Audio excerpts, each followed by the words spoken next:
श्री स्वामी समर्थ. जय जय स्वामी समर्थ. नमस्कार स्वामी भक्तांनो, आज आपण अनंत कोटी या ब्रह्मांडाचे नायक श्री स्वामी समर्थ महाराजांचा असा एक मंत्र पाहणार आहोत जो तुमच्या आयुष्यात खूप मोठा बदल करणारा आहे.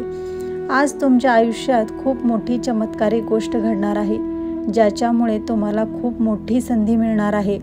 अशी संधी पुन्हा पुन्हा मिळत नाही, त्यामुळे या मंत्राकडे अजिबात दुर्लक्ष करू नका.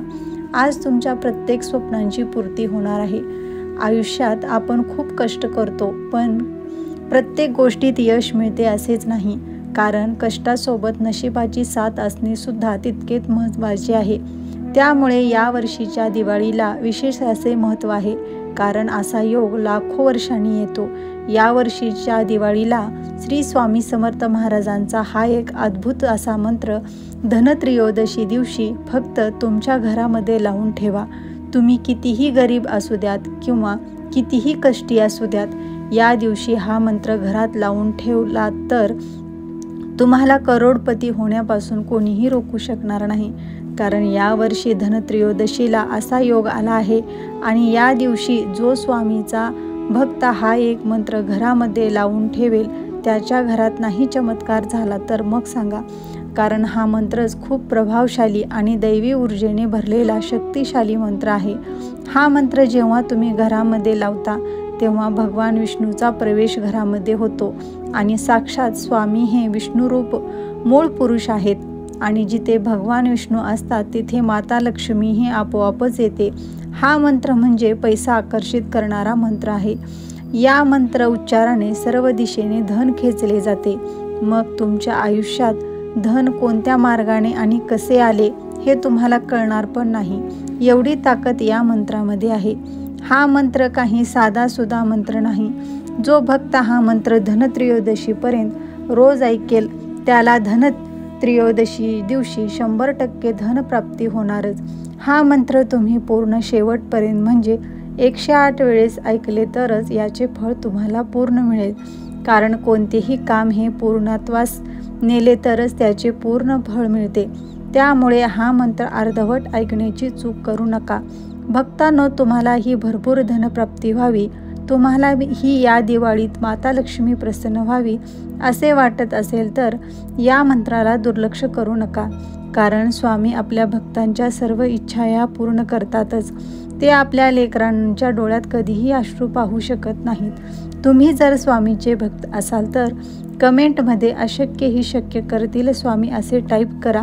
आणि असेच या दिवाळीत धनप्राप्तीसाठी मंत्राबद्दल जाणून घ्यायचे असेल तर आमच्या चॅनलला सबस्क्राईब करा व बाजूच्या घंटीला ऑल करा, ज्यामुळे मी टाकलेला व्हिडिओ तुमच्यापर्यंत लगेच पोहोचेल.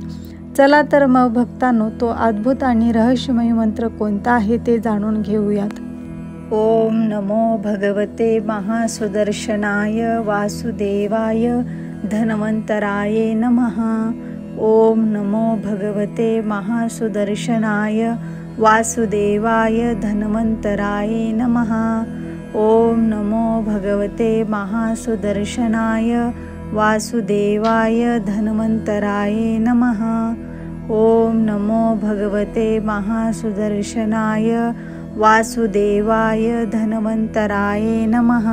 ओम नमो भगवते महासुदर्शनाय वासुदेवाय धन्वन्तराय नमः. ओम नमो भगवते महासुदर्शनाय वासुदेवाय धन्वन्तराय नमः. ओम नमो भगवते महासुदर्शनाय वासुदेवाय धन्वन्तराय नमः. ओम नमो भगवते महासुदर्शनाय वासुदेवाय धन्वन्तराय नमः. ओम नमो भगवते महासुदर्शनाय वासुदेवाय धन्वन्तराय नमः. ओम नमो भगवते महासुदर्शनाय वासुदेवाय धन्वन्तराय नमः. ओम नमो भगवते महासुदर्शनाय वासुदेवाय धन्वन्तराय नमः. ओम नमो भगवते महासुदर्शनाय वासुदेवाय धन्वन्तराय नमः. ओम नमो भगवते महासुदर्शनाय वासुदेवाय धन्वन्तराय नमः। ॐ नमो भगवते महासुदर्शनाय वासुदेवाय धन्वन्तराय नमः। ॐ नमो भगवते महासुदर्शनाय वासुदेवाय धन्वन्तराय नमः। ॐ नमो भगवते महासुदर्शनाय वासुदेवाय धन्वन्तराय नमः। ॐ नमो भगवते महासुदर्शनाय वासुदेवाय धन्वन्तराय नमः। ॐ नमो भगवते महासुदर्शनाय वासुदेवाय धन्वन्तराय नमः। ॐ नमो भगवते महासुदर्शनाय वासुदेवाय धन्वन्तराय नमः। ॐ नमो भगवते महासुदर्शनाय वासुदेवाय धन्वन्तराय नमः। ॐ नमो भगवते महासुदर्शनाय वासुदेवाय धन्वन्तराय नमः। ॐ नमो भगवते महासुदर्शनाय वासुदेवाय धन्वन्तराय नमः। ॐ नमो भगवते महासुदर्शनाय वासुदेवाय धन्वन्तराय नमः। ॐ नमो भगवते महासुदर्शनाय वासुदेवाय धन्वन्तराय नमः। ॐ नमो भगवते महासुदर्शनाय वासुदेवाय धन्वन्तराय नमः। ॐ नमो भगवते महासुदर्शनाय वासुदेवाय धन्वन्तराय नमः। ॐ नमो भगवते महासुदर्शनाय वासुदेवाय धन्वन्तराय नमः। ॐ नमो भगवते महासुदर्शनाय वासुदेवाय धन्वन्तराय नमः। ॐ नमो भगवते महासुदर्शनाय वासुदेवाय धन्वन्तराय नमः। ॐ नमो भगवते महासुदर्शनाय वासुदेवाय धन्वन्तराय नमः। ॐ नमो भगवते महासुदर्शनाय वासुदेवाय धन्वन्तराय नमः। ॐ नमो भगवते महासुदर्शनाय वासुदेवाय धन्वन्तराय नमः। ॐ नमो भगवते महासुदर्शनाय वासुदेवाय धन्वन्तराय नमः। ॐ नमो भगवते महासुदर्शनाय वासुदेवाय धन्वन्तराय नमः। ॐ नमो भगवते महासुदर्शनाय वासुदेवाय धन्वन्तराय नमः। ॐ नमो भगवते महासुदर्शनाय वासुदेवाय धन्वन्तराय नमः। ॐ नमो भगवते महासुदर्शनाय वासुदेवाय धन्वन्तराय नमः। ॐ नमो भगवते महासुदर्शनाय वासुदेवाय धन्वन्तराय नमः। ॐ नमो भगवते महासुदर्शनाय वासुदेवाय धन्वन्तराय नमः। ॐ नमो भगवते महासुदर्शनाय वासुदेवाय धन्वन्तराय नमः। ॐ नमो भगवते महासुदर्शनाय वासुदेवाय धन्वन्तराय नमः। ॐ नमो भगवते महासुदर्शनाय वासुदेवाय धन्वन्तराय नमः। ॐ नमो भगवते महासुदर्शनाय वासुदेवाय धन्वन्तराय नमः। ॐ नमो भगवते महासुदर्शनाय वासुदेवाय धन्वन्तराय नमः। ॐ नमो भगवते महासुदर्शनाय वासुदेवाय धन्वन्तराय नमः। ॐ नमो भगवते महासुदर्शनाय वासुदेवाय धन्वन्तराय नमः। ॐ नमो भगवते महासुदर्शनाय वासुदेवाय धन्वन्तराय नमः। ॐ नमो भगवते महासुदर्शनाय वासुदेवाय धन्वन्तराय नमः। ॐ नमो भगवते महासुदर्शनाय वासुदेवाय धन्वन्तराय नमः। ॐ नमो भगवते महासुदर्शनाय वासुदेवाय धन्वन्तराय नमः। ओम नमो भगवते महासुदर्शनाय वासुदेवाय धन्वन्तराय नमः।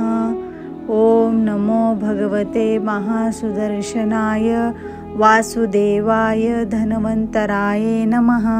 ओम नमो भगवते महासुदर्शनाय वासुदेवाय धन्वन्तराय नमः। ओम नमो भगवते महासुदर्शनाय वासुदेवाय धन्वन्तराय नमः। ओम नमो भगवते महासुदर्शनाय वासुदेवाय धन्वन्तराय नमः। ओम नमो भगवते महासुदर्शनाय वासुदेवाय धन्वन्तराय नमः। ओम नमो भगवते महासुदर्शनाय वासुदेवाय धन्वन्तराय नमः। ओम नमो भगवते महासुदर्शनाय वासुदेवाय धन्वन्तराय नमः। ओम नमो भगवते महासुदर्शनाय वासुदेवाय धन्वन्तराय नमः। ओम नमो भगवते महासुदर्शनाय वासुदेवाय धन्वन्तराय नमः। ओम नमो भगवते महासुदर्शनाय वासुदेवाय धन्वन्तराय नमः। ओम नमो भगवते महासुदर्शनाय वासुदेवाय धन्वन्तराय नमः। ओम नमो भगवते महासुदर्शनाय वासुदेवाय धन्वन्तराय नमः। ओम नमो भगवते महासुदर्शनाय वासुदेवाय धन्वन्तराय नमः। ओम नमो भगवते महासुदर्शनाय वासुदेवाय धन्वन्तराय नमः। ओम नमो भगवते महासुदर्शनाय वासुदेवाय धन्वन्तराय नमः। ओम नमो भगवते महासुदर्शनाय वासुदेवाय धन्वन्तराय नमः। ओम नमो भगवते महासुदर्शनाय वासुदेवाय धन्वन्तराय नमः।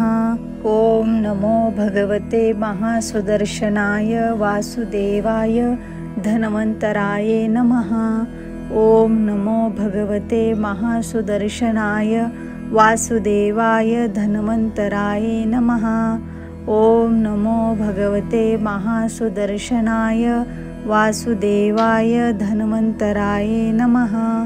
ओम नमो भगवते महासुदर्शनाय वासुदेवाय धन्वन्तराय नमः। ओम नमो भगवते महासुदर्शनाय वासुदेवाय धन्वन्तराय नमः। ओम नमो भगवते महासुदर्शनाय वासुदेवाय धन्वन्तराय नमः। ओम नमो भगवते महासुदर्शनाय वासुदेवाय धन्वन्तराय नमः। ओम नमो भगवते महासुदर्शनाय वासुदेवाय धन्वन्तराय नमः। ओम नमो भगवते महासुदर्शनाय वासुदेवाय धन्वन्तराय नमः। ओम नमो भगवते महासुदर्शनाय वासुदेवाय धन्वन्तराय नमः। ओम नमो भगवते महासुदर्शनाय वासुदेवाय धन्वन्तराय नमः। ओम नमो भगवते महासुदर्शनाय वासुदेवाय धन्वन्तराय नमः। ओम नमो भगवते महासुदर्शनाय वासुदेवाय धन्वन्तराय नमः। ओम नमो भगवते महासुदर्शनाय वासुदेवाय धन्वन्तराय नमः। ओम नमो भगवते महासुदर्शनाय वासुदेवाय धन्वन्तराय नमः। ओम नमो भगवते महासुदर्शनाय वासुदेवाय धन्वन्तराय नमः। ओम नमो भगवते महासुदर्शनाय वासुदेवाय धन्वन्तराय नमः। ओम नमो भगवते महासुदर्शनाय वासुदेवाय धन्वन्तराय नमः। ओम नमो भगवते महासुदर्शनाय वासुदेवाय धन्वन्तराय नमः। ओम नमो भगवते महासुदर्शनाय वासुदेवाय धन्वन्तराय नमः। ओम नमो भगवते महासुदर्शनाय वासुदेवाय धन्वन्तराय नमः। ओम नमो भगवते महासुदर्शनाय वासुदेवाय धन्वन्तराय नमः। ओम नमो भगवते महासुदर्शनाय वासुदेवाय धन्वन्तराय नमः। ओम नमो भगवते महासुदर्शनाय वासुदेवाय धन्वन्तराय नमः। ओम नमो भगवते महासुदर्शनाय वासुदेवाय धन्वन्तराय नमः। ओम नमो भगवते महासुदर्शनाय वासुदेवाय धन्वन्तराय नमः। ओम नमो भगवते महासुदर्शनाय वासुदेवाय धन्वन्तराय नमः। ओम नमो भगवते महासुदर्शनाय वासुदेवाय धन्वन्तराय नमः।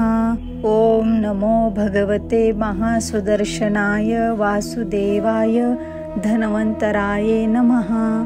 ओम नमो भगवते महासुदर्शनाय वासुदेवाय धन्वन्तराय नमः।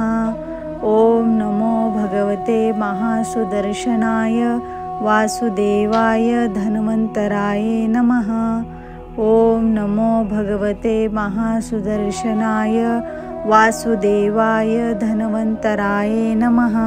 ओम नमो भगवते महासुदर्शनाय वासुदेवाय धन्वन्तराय नमः।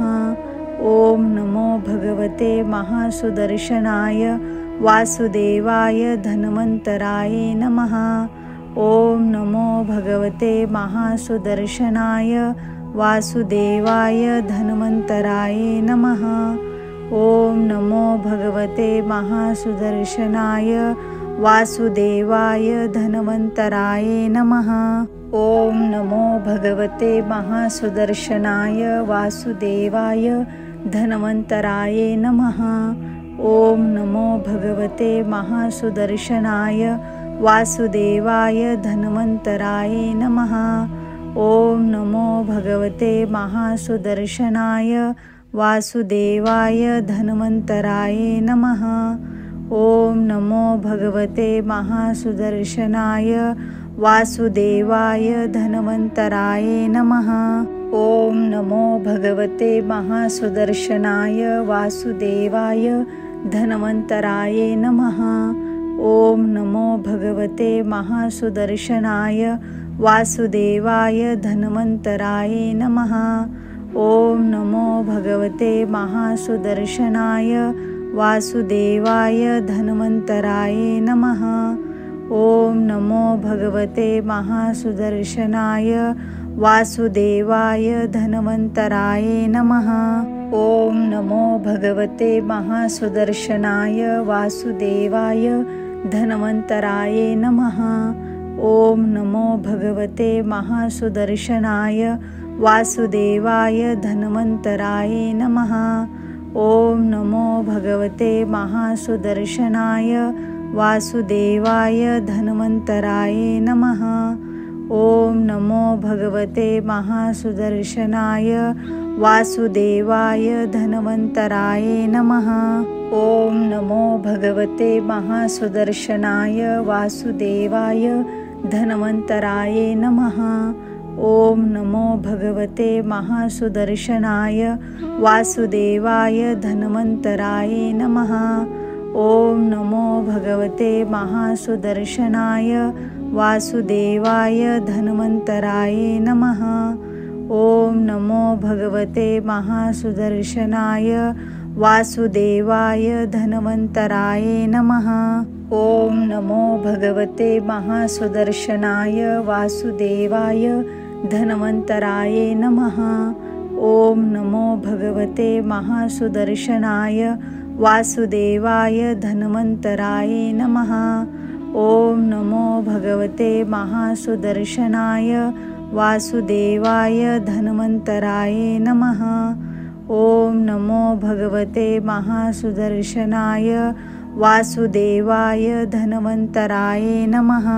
ओम नमो भगवते महासुदर्शनाय वासुदेवाय धन्वन्तराय नमः।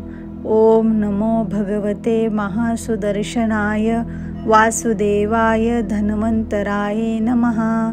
ओम नमो भगवते महासुदर्शनाय वासुदेवाय धन्वन्तराय नमः। ओम नमो भगवते महासुदर्शनाय वासुदेवाय धन्वन्तराय नमः। ओम नमो भगवते महासुदर्शनाय वासुदेवाय धन्वन्तराय नमः। ओम नमो भगवते महासुदर्शनाय वासुदेवाय धन्वन्तराय नमः। ओम नमो भगवते महासुदर्शनाय वासुदेवाय धन्वन्तराय नमः।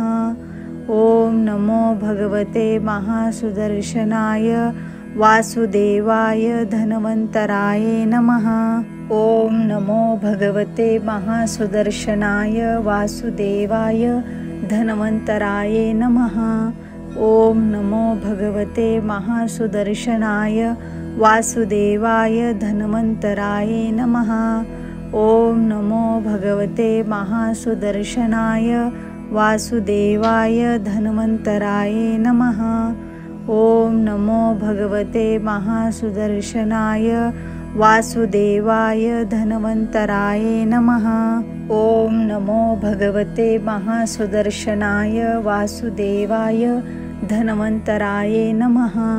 ओम नमो भगवते महासुदर्शनाय वासुदेवाय धन्वन्तराय नमः। ओम नमो भगवते महासुदर्शनाय वासुदेवाय धन्वन्तराय नमः। ओम नमो भगवते महासुदर्शनाय वासुदेवाय धन्वन्तराय नमः। ओम नमो भगवते महासुदर्शनाय वासुदेवाय धन्वन्तराय नमः। ओम नमो भगवते महासुदर्शनाय वासुदेवाय धन्वन्तराय नमः। ओम नमो भगवते महासुदर्शनाय वासुदेवाय धन्वन्तराय नमः। ओम नमो भगवते महासुदर्शनाय वासुदेवाय धन्वन्तराय नमः। ओम नमो भगवते महासुदर्शनाय वासुदेवाय धन्वन्तराय नमः। ओम नमो भगवते महासुदर्शनाय वासुदेवाय धन्वन्तराय नमः। ओम नमो भगवते महासुदर्शनाय वासुदेवाय धन्वन्तराय नमः। ओम नमो भगवते महासुदर्शनाय वासुदेवाय धन्वन्तराय नमः। ओम नमो भगवते महासुदर्शनाय वासुदेवाय धन्वन्तराय नमः। ओम नमो भगवते महासुदर्शनाय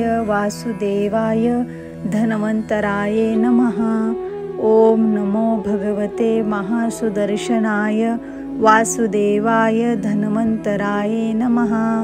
ओम नमो भगवते महासुदर्शनाय वासुदेवाय धन्वन्तराय नमः। ओम नमो भगवते महासुदर्शनाय वासुदेवाय धन्वन्तराय नमः। ओम नमो भगवते महासुदर्शनाय वासुदेवाय धन्वन्तराय नमः। ओम नमो भगवते महासुदर्शनाय वासुदेवाय धन्वन्तराय नमः। ओम नमो भगवते महासुदर्शनाय वासुदेवाय धन्वन्तराय नमः। ओम नमो भगवते महासुदर्शनाय वासुदेवाय धन्वन्तराय नमः। ओम नमो भगवते महासुदर्शनाय वासुदेवाय धन्वन्तराय नमः। ओम नमो भगवते महासुदर्शनाय वासुदेवाय धन्वन्तराय नमः। ओम नमो भगवते महासुदर्शनाय वासुदेवाय धन्वन्तराय नमः। ओम नमो भगवते महासुदर्शनाय वासुदेवाय धन्वन्तराय नमः। ओम नमो भगवते महासुदर्शनाय वासुदेवाय धन्वन्तराय नमः। ओम नमो भगवते महासुदर्शनाय वासुदेवाय धन्वन्तराय नमः। ओम नमो भगवते महासुदर्शनाय वासुदेवाय धन्वन्तराय नमः। ओम नमो भगवते महासुदर्शनाय वासुदेवाय धन्वन्तराय नमः। ओम नमो भगवते महासुदर्शनाय वासुदेवाय धन्वन्तराय नमः। ओम नमो भगवते महासुदर्शनाय वासुदेवाय धन्वन्तराय नमः। ओम नमो भगवते महासुदर्शनाय वासुदेवाय धन्वन्तराय नमः। ओम नमो भगवते महासुदर्शनाय वासुदेवाय धन्वन्तराय नमः। ओम नमो भगवते महासुदर्शनाय वासुदेवाय धन्वन्तराय नमः। ओम नमो भगवते महासुदर्शनाय वासुदेवाय धन्वन्तराय नमः। ओम नमो भगवते महासुदर्शनाय वासुदेवाय धन्वन्तराय नमः। ओम नमो भगवते महासुदर्शनाय वासुदेवाय धन्वन्तराय नमः। ओम नमो भगवते महासुदर्शनाय वासुदेवाय धन्वन्तराय नमः। ओम नमो भगवते महासुदर्शनाय वासुदेवाय धन्वन्तराय नमः। ओम नमो भगवते महासुदर्शनाय वासुदेवाय धन्वन्तराय नमः। ओम नमो भगवते महासुदर्शनाय वासुदेवाय धन्वन्तराय नमः। ओम नमो भगवते महासुदर्शनाय वासुदेवाय धन्वन्तराय नमः। ओम नमो भगवते महासुदर्शनाय वासुदेवाय धन्वन्तराय नमः। ओम नमो भगवते महासुदर्शनाय वासुदेवाय धन्वन्तराय नमः। ओम नमो भगवते महासुदर्शनाय वासुदेवाय धन्वन्तराय नमः। ओम नमो भगवते महासुदर्शनाय वासुदेवाय धन्वन्तराय नमः। ओम नमो भगवते महासुदर्शनाय वासुदेवाय धन्वन्तराय नमः। ओम नमो भगवते महासुदर्शनाय वासुदेवाय धन्वन्तराय नमः। ओम नमो भगवते महासुदर्शनाय वासुदेवाय धन्वन्तराय नमः। ओम नमो भगवते महासुदर्शनाय वासुदेवाय धन्वन्तराय नमः। ओम नमो भगवते महासुदर्शनाय वासुदेवाय धन्वन्तराय नमः। ओम नमो भगवते महासुदर्शनाय वासुदेवाय धन्वन्तराय नमः। ओम नमो भगवते महासुदर्शनाय वासुदेवाय धन्वन्तराय नमः। ओम नमो भगवते महासुदर्शनाय वासुदेवाय धन्वन्तराय नमः। ओम नमो भगवते महासुदर्शनाय वासुदेवाय धन्वन्तराय नमः। ओम नमो भगवते महासुदर्शनाय वासुदेवाय धन्वन्तराय नमः। ओम नमो भगवते महासुदर्शनाय वासुदेवाय धन्वन्तराय नमः। ओम नमो भगवते महासुदर्शनाय वासुदेवाय धन्वन्तराय नमः। ओम नमो भगवते महासुदर्शनाय वासुदेवाय धन्वन्तराय नमः। ओम नमो भगवते महासुदर्शनाय वासुदेवाय धन्वन्तराय नमः। ओम नमो भगवते महासुदर्शनाय वासुदेवाय धन्वन्तराय नमः। ओम नमो भगवते महासुदर्शनाय वासुदेवाय धन्वन्तराय नमः। ओम नमो भगवते महासुदर्शनाय वासुदेवाय धन्वन्तराय नमः। ओम नमो भगवते महासुदर्शनाय वासुदेवाय धन्वन्तराय नमः। ओम नमो भगवते महासुदर्शनाय वासुदेवाय धन्वन्तराय नमः।